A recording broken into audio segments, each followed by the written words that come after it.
ABP news आपको रखे आगे।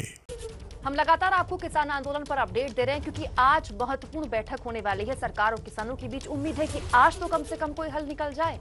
आंदोलन कर रहे किसान बार बार कह रहे हैं कि उनका राजनीतिक आंदोलन ये है नहीं, लेकिन ये तो बात सच है कि राजनीति हो रही है मामले में। विपक्षी पार्टियां सरकार को घेर रही है तो बीजेपी भी खूब पलटवार कर रही है। एक तरफ किसान आंदोलन कर रहे हैं, दूसरी तरफ राजनीतिक दलों में तू मैं का शोर है। एक दूसरे पर जमकर आरोप प्रत्यारोप लग रहे हैं। एक बार फिर सरकार पर कांग्रेस की तरफ से सोनिया गांधी ने हमला बोला है। सोनिया ने बयान जारी कर कहा, आजाद भारत के इतिहास में पहली बार देश आज एक दोराहे पर खड़ा है। एक और देश का अन्नदाता पिछले 44 दिनों से दिल्ली की सीमाओं पर अपनी जायज मांगों के समर्थन में डटा हुआ है, तो वहीं देश की निरंकुश, संवेदनहीन और निष्ठुर भाजपा सरकार गरीब किसान और मध्यम वर्ग की कमर तोड़ने में जुटी है।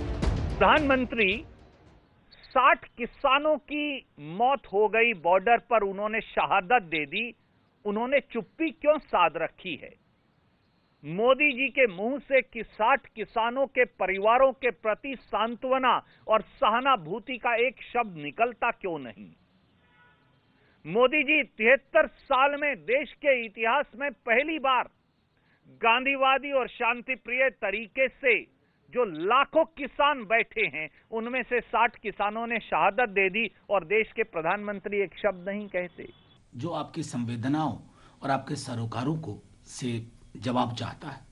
बाकी जो प्रोसेस है बातचीत की वो अपनी जगह, लेकिन प्रधानमंत्री जी से तो अपेक्षा सबकी होगी ना। अगर कोई आंदोलन कर रहा है तो जानते हैं आप, मुखिया की चुप्पी तो हैरान और परेशान करने वाली है। और खास करके इस सर्द मौसम में जब लाखों की संख्या में टिकड़ी है सिंघू बॉर्डर या अलग अलग जगहों पे, और वो कोई अनयूजुअल चीज नहीं मांग रहे हैं, मतलब चांद नहीं कह रहे हैं आपको उतार के दे देने के लिए हाथ में, तो जाहिर तौर पर वो चुप्पी थोड़ी परेशान करती है, हैरान करती है और चिंता को जन्म देती है। हालांकि केंद्र में सत्ताधारी बीजेपी को पूरा भरोसा है कि नाराज किसान आज मान जाएंगे और आंदोलन खत्म होगा। केंद्र सरकार बहुत संवेदनशील है और केंद्र सरकार ने किसानों के हित में ये कानून लाए हैं, किसी का व्यक्तिगत हित इसमें नहीं है। 70 साल से किसानों के लिए हित के कानून आए नहीं थे। स्वामीनाथन की आयोग की रिपोर्ट भी सरकार ने एक तरह से लागू की, एमएसपी पर 1.5 गुना पैसा भी दिया, और किसान की आमदनी कैसे बढ़े इसके लिए सतत प्रयासरत है सरकार। कल तक जो संसद में इसके पक्ष में भाषण देते थे लंबे लंबे, आज उसका विरोध कर रहे हैं। ये तो किसान के हित के साथ मत टकराव कीजिए, राजनीति करिए, मुद्दा पकड़िए, भाजपा को गाली दीजिए, किसान को मोहरा मत बनाइए।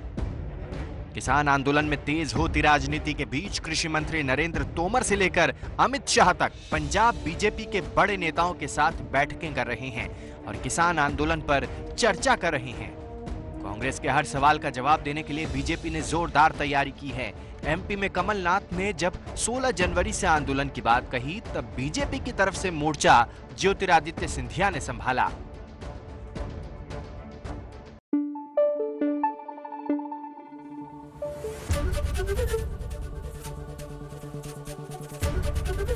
एबीपी न्यूज आपको रखे आगे।